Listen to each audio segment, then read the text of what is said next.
Hi, I'm Pam from All Nations.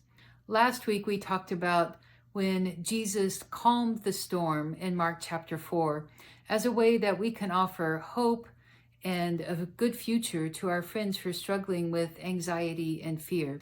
And I promised you that this week I would tell you a true story of somebody who told that story of Jesus, and God showed up in amazing and wonderful ways. This is the story of Miriam, who was a missionary serving in the Middle East among Syrian refugees. And she met a Syrian widow, a woman named Sarah, who had 5 children.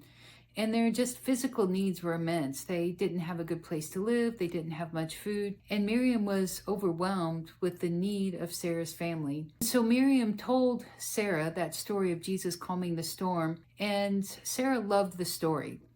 And the second time that Miriam went to visit her, Sarah said, I really love that story, and I would like to hear more stories about Jesus because it gave me peace and confidence to move forward in my life.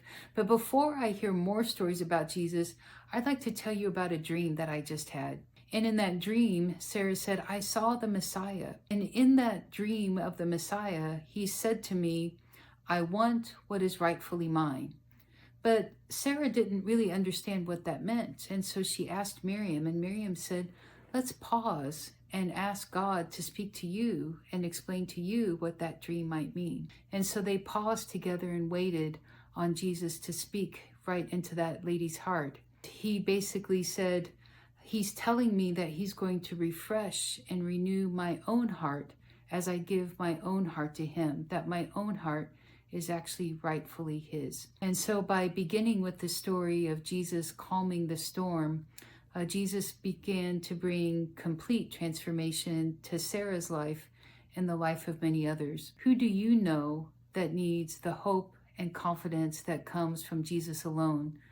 Who do you know who could really benefit and really be encouraged by hearing the story of how Jesus calms the storm?